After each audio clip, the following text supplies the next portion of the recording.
Welcome back student. Today we are going to start ostichthyes यानी bony fishes. So in the last class we discussed about the chondrichthyes fishes. अभी heading डाल दीजिए class 3rd ostichthyes.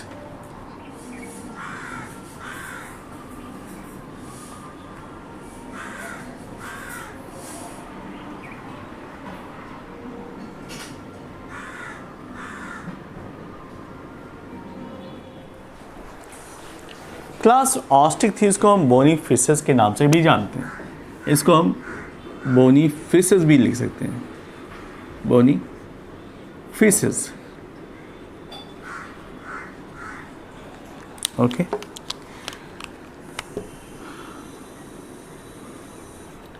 Now look at the general characteristic features. Habitat ये कहाँ पर पाए जाते हैं, किस तरह का न्यूट्रिशन लेते हैं और किस तरह के इसमें एक्सो या एंडोस्केलेटन पाए जाते हैं.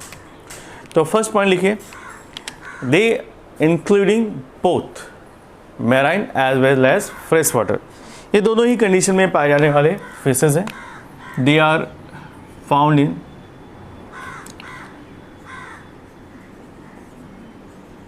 Present in both the conditions marine as well as fresh water. दोनों ही जगहों पर सर्वाइव कर सकते हैं. And the body shape is a spindle shaped. ठीक है, बॉडी का शेप कैसे होता है? They are spindle in shape. Spindle shape. Spindle कैसा होता है? Just like that. आगे से और पीछे से ये टैपर्ड होते हैं, इसे कहते हैं स्पिंडल शेप्ड. राइट. तो यहाँ पर कैसी स्ट्रक्चर पाई जाती है? ज़्यादातर जो फिशेज होती हैं वो स्पिंडल इन शेप होती हैं. ठीक है. And the body is streamlined. Body streamlined. इससे फ़ायदा क्या होता है? It helps to in the swimming process. जब ये स्विमिंग करते हैं तो वाटर को दोनों हिस्से में यानी डिवाइड करने में हेल्प मिलती है. इसलिए the body is spindle shaped and stream lined so that they can easily move और स्विम इन द वाटर. तो ये हेल्प करता है, फैसिलिटेट करता है movement into water. Streamline body, इसको वर्ड से भी कह सकते हैं. That facilitate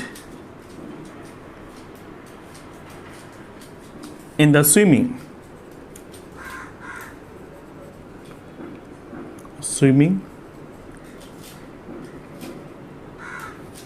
and movement.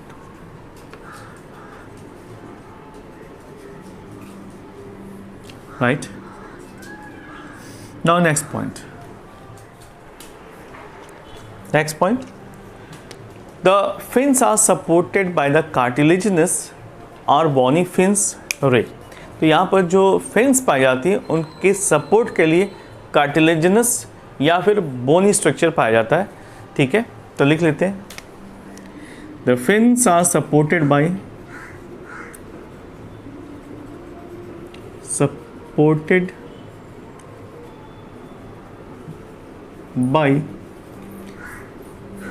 cartilaginous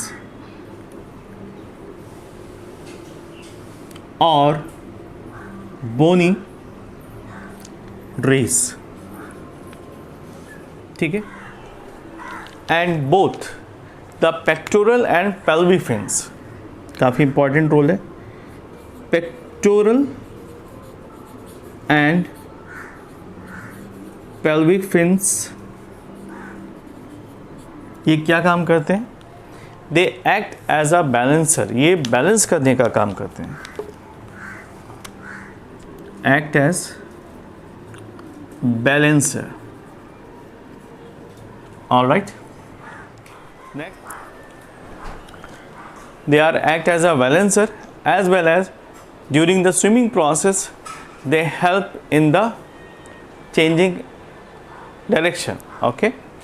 the fins lack clasper in both the sexes. लिख लीजिए. The fin lack claspers in both the sexes.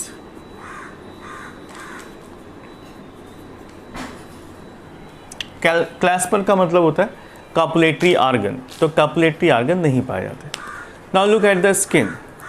The skin has unicellular mucus gland. पूरे body में म्यूकस ग्लैंड पाया जाता है. और ये कैसा होता है mucus gland? Unicellular. And the dermal scales and skin is covered with the scale. कौन कौन सी स्केल्स पाई जाती हैं? सैक्लॉइड और टीनॉइड स्केल्स पाई जाती हैं. लिख लीजिए नेक्स्ट पॉइंट में.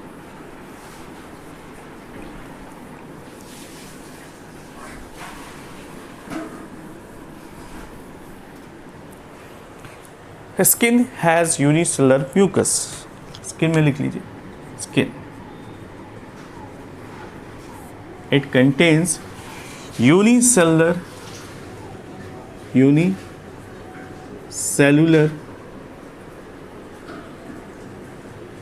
mucus gland.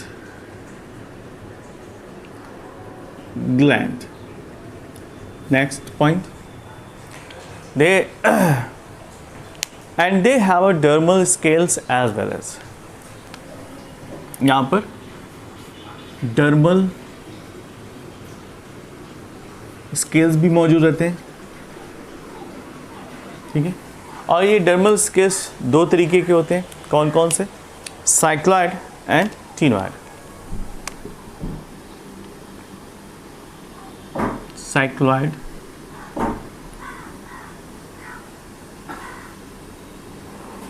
ये दो तरीके के scales.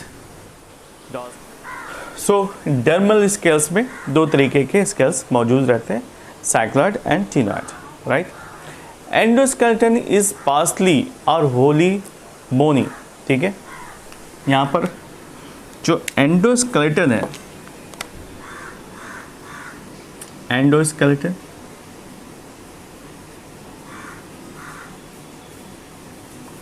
It is made up of bones. Bones के पाए जाते हैं. इट मे बी कंप्लीट और पार्शियली. ठीक है. तो ये कन्फर्म हो जाता है कि जो बोनी फिशेस हैं उनमें बोनी एंडोस्केलेटन पाया जाता है. ये या तो कंप्लीट होते हैं या फिर पार्शियली होते हैं. Right. Next, the mouth is found in the terminal part. यानी आगे की तरफ ये माउथ का पोर्शन पाया जाता है. तो लिख लीजिए mouth is terminal.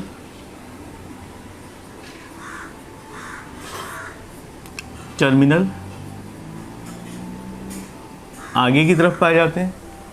Now and what they work, कैसे वो चीज़ों को कंज्यूम करते हैं. माउथ टर्मिनल हिस्से में पाया जाता है. साथ ही साथ जो एलिमेंट्री कैनाल होती है वो कंप्लीट पाई जाती है. And the alimentary canal mouth से लेकर एनस तक पाए जाते हैं. ठीक है.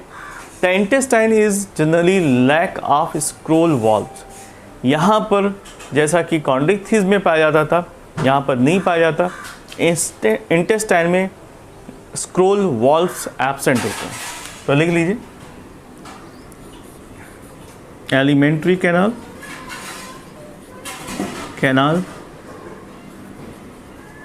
it is complete. In the case of intestine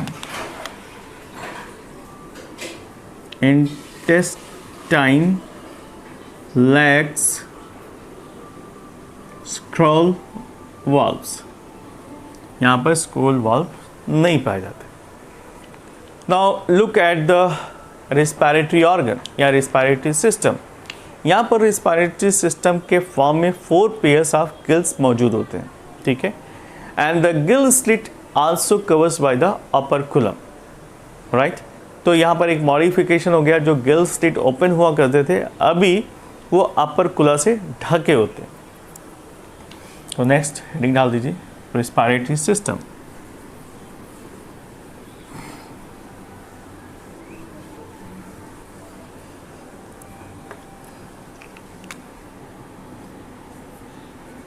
respiratory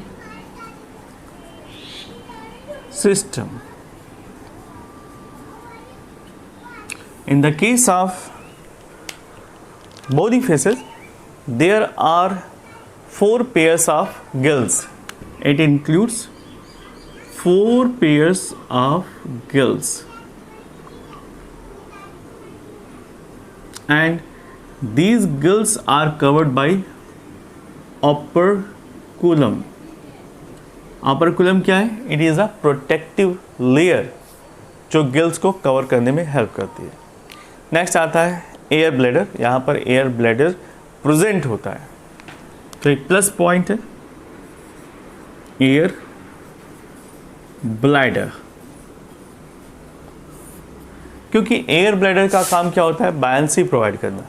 तो सपोज फिश स्विमिंग ना कर रही हो तो भी इसके डूबने यानी सिंक होने के चांसेस बिल्कुल नहीं होते। तो air bladder is present and it helps in the regulation of buoyancy. Air bladder helps to regulate buoyancy. Okay, next, in some fishes apart from the air bladder they have a gas filled swim bladder। ठीक है, कुछ फिशों में gas filled bladder पाए जाते and gas filled bladder also help in the swimming. ठीक है, ये भी बायंसी को रेगुलेट करने में हेल्प करते हैं। And in some body fishes the swimming bladder is used as a lung for the breathing purpose. ठीक है, तो it also helps in the buoyancy, swimming,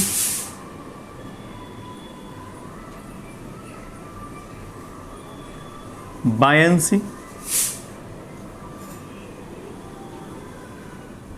breathing, so that it act as a lung,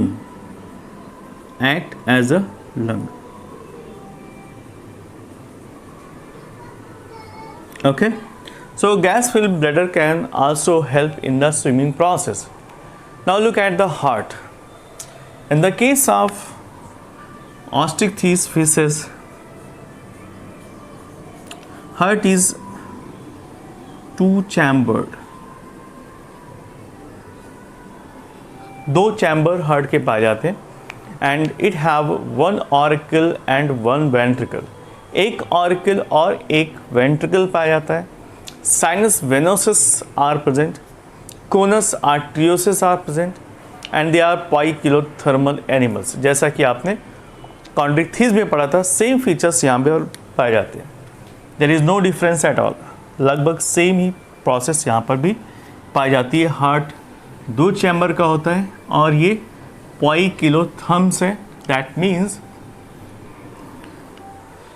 the body temperature is change with the environment, constant नहीं पाया जाता। ठीक है, heart two chambered. Next point लिखिए, they have sinus venosus, sinus venosus and conus arteriosus।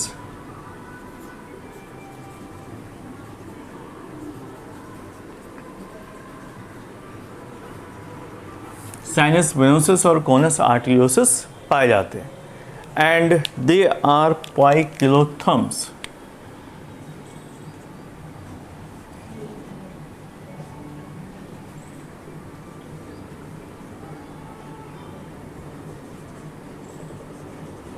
That means they are cold blooded। जैसा कि मैंने आपको समझाया था कि इनके बॉडी का टेम्परेचर कांस्टेंट नहीं रहता, तो जैसे जैसे एटमॉस्फेरिक टेम्परेचर चेंज हो जाता है वैसे वैसे इनका भी बॉडी का टेम्परेचर चेंज हो जाता है। So that if they have to survive, अगर इनको सर्वाइव करना है तो बॉडी के टेम्परेचर को मेंटेन रखना होगा। That is why they become, या तो अगर देखा जाए तो एस्टिवेशन या हाइबरनेशन कंडीशन में चले जाते हैं अपने आप को सेव करने के लिए। ये आपको एम्फीबियंस में और रेप्टिलियंस में भी देखने को मिलता है, राइट। नेक्स्ट डाल देते हैं क्रेनियल नर्व्स। क्रेनियल नर्व्स कितने पाए जाते हैं क्रेनियल नर्व्स? यहाँ पर आपको क्रेनियल नर्व्स 10 पेयर्स देखने को मिलते हैं। यानी the nerves which arises from the brain, उनको हम क्रेनियल नर्व्स कहते हैं। Now look at the olfactory sacs, ठीक है। ऑल्फैक्टरी सैक्स यानी जो स्मेलिंग के लिए इम्पॉर्टेंट होता है, तो ऑल्फैक्टरी सैक्स यहाँ पर पाया तो जाता है, but they communicate with in the mouth cavity in lung fish only, ठीक है। तो लिख लीजिए olfactory sacs. It is found in the mouth cavity of lungfish only. It is found in the mouth cavity of lungfish only. Okay, तो ये lungfish में पाए जाते हैं। Ear consist of membranous labyrinth. यहाँ पर आपको एक्सटर्नल ईयर देखने को नहीं मिलते, एक मेम्ब्रेन पाई जाती है जिसको हम लैब्रिन्थ कहते हैं, and it consist of 3 semi circular duct, ठीक है। तो नेक्स्ट हेडिंग डाल दीजिए year.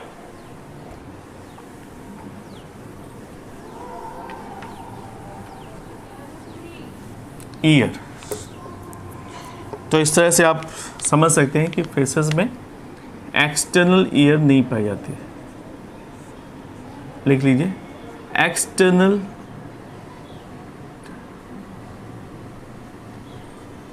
Year absent, okay.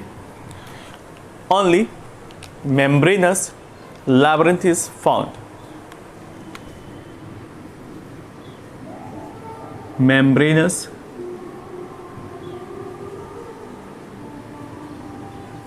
labyrinth, ठीक है।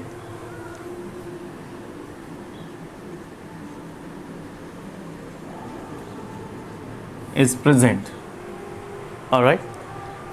Only labyrinth, membranous labyrinth is present, and it consists of 3 semicircular duct, and it consists of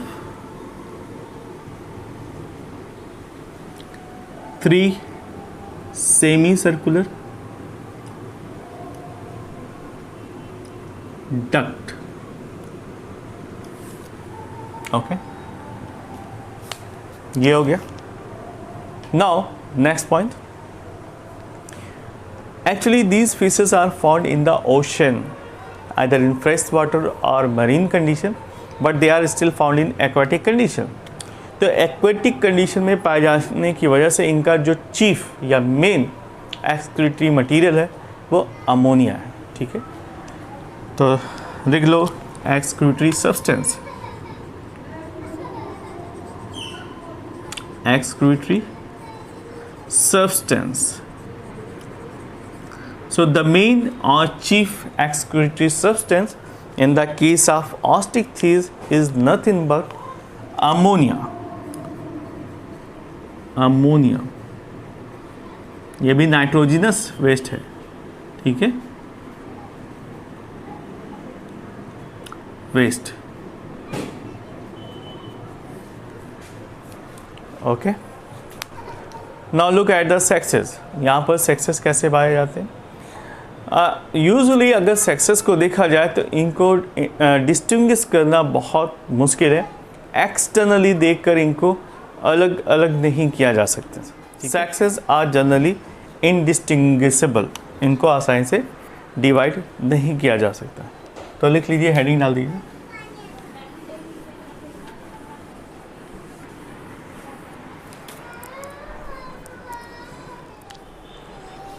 Sexes cannot be distinguished indistinguishable. Okay.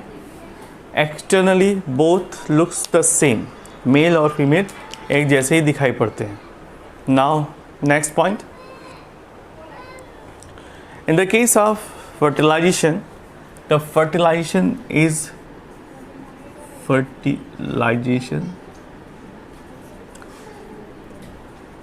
the case of fertilization, it is a external, that means outside the body, right? Next point, अगर देखा जाए तो यहाँ पर जो development की process होती है कैसी होती है, ज़्यादातर जो डेवलपमेंट होती है वो ओविपेरस कंडीशन, यानी they are egg laying animals, egg laying fishes, तो ओविपेरस कंडीशन पाई जाती है। और किसी किसी में ओवो विविपेरस कंडीशन पाई जाती है और किसी किसी में विविपेरस कंडीशन पाई जाती है। दैट मीन्स तीनों ही कंडीशन यहाँ पर देखने को मिलती हैं। Oviparous, viviparous, पेरस and ovo viviparous. Three conditions are found. Okay, ovoparous, viviparous and ovoviviparous. तीनों कंडीशन यहाँ पर पाई जाती है। And some fishes shows parental cares. ये भी एक यूनिक बात है कि कुछ फिशेस में पेरेंटल केयर्स भी देखा गया है। Some fishes shows parental cares of eggs. वो एग के आसपास रहती है और उनका केयर करती हैं। तो ये टेंडेंसी ऑस्टिकथीस फिशेस से स्टार्ट हो जाती है और आपको आगे चल के जो भी नेक्स्ट क्लासेस हैं, ख़ास तौर से रेप्टिलिया, उनमें देखने को मिलता है। Right, next point, some fishes also can change their colours. कुछ फिशेस में टेंडेंसी पाई जाती है कि वो अपने बॉडी का कलर चेंज कर सकते हैं। And some can leave water and crawl on land. कुछ फिशेस ऐसी भी पाई जाती है जो ज़मीन पर आने के लिए अपने आप को प्रिपेयर कर रही होती है, यानी ज़मीन पर भी मूवमेंट कर सकती हैं। And some of the fishes, basically ज़्यादातर जो फिशेस पाई जाती हैं, बोनी फिशेस, उनको एज अ फूड भी कंज्यूम किया जाता है। ठीक है, तो लिख लीजिए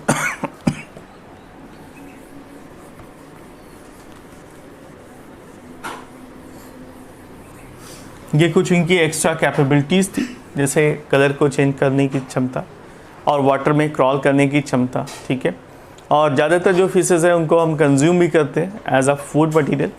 और कुछ कॉमन ऐसी फिशेस हैं जिनको इंडिया में कंज्यूम किया जाता है।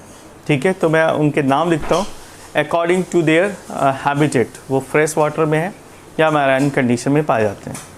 तो इस तरह से दो कॉलम बना देते हैं, फ्रेश वाटर फिशेस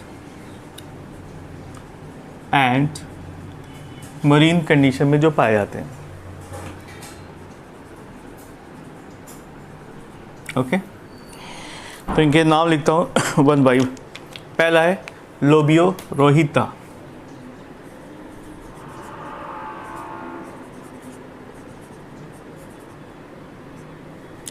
लोबियो रोहिता, ये इसको हम कॉमनली रोहू के नाम से जानते हैं।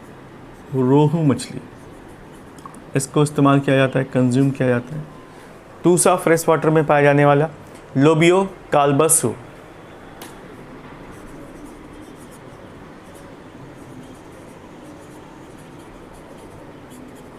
जिसको हम कॉमनली कॉलबस्सू के नाम से जानते हैं। ठीक है। थर्ड फिशेस जो फ्रेश वाटर में पाई जाती हैं, कतला, कतला।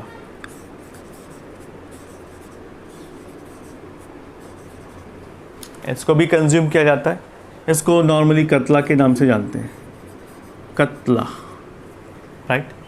इसके बाद आता है साइप्रिनस कैप्रियो।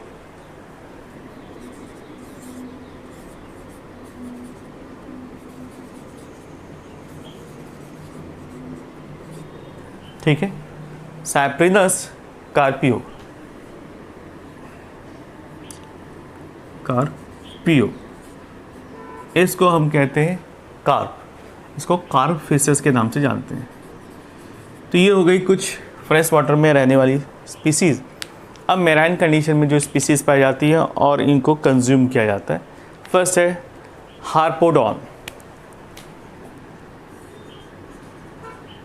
हार्पोडॉन, इस फिश को हम कॉमनली कहते हैं बॉम्बे डक,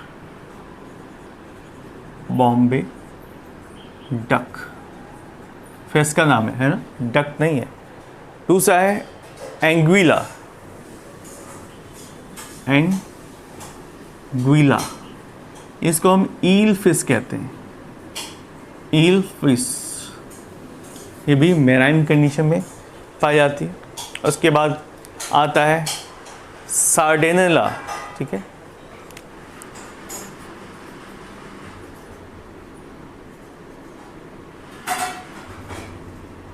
इसको हम नॉर्मली कहते हैं साल्मन फिश।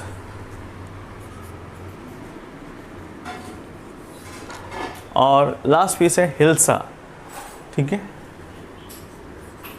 हिल्सा को हम हिल्सा के नाम से ही जानते हैं। तो ये कुछ बोनी फिशेस हैं जो अलग अलग कंडीशन में पाई जाती हैं, फ्रेश वाटर और मेराइन कंडीशन में, और इन दोनों को कंज्यूम किया जाता है इंडिया में और इंडिया के बाहर।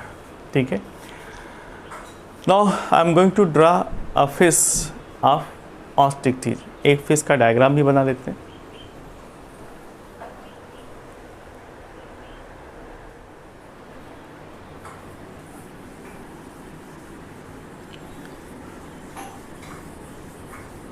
बोनी फिशेस में सी हॉर्स भी आता है जो कि यूनिक फिश है और 90 डिग्री के एंगल पर वो स्विम करता है, राइट।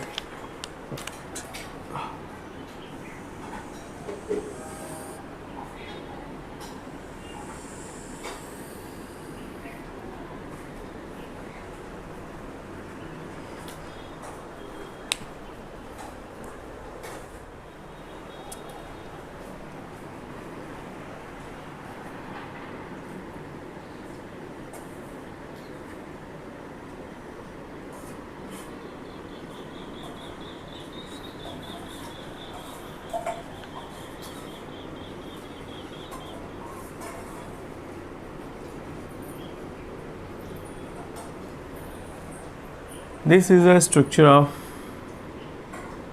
कतला फिश। ठीक है, और इसकी पूरी बॉडी में छोटे छोटे स्केल्स भी मौजूद रहते हैं।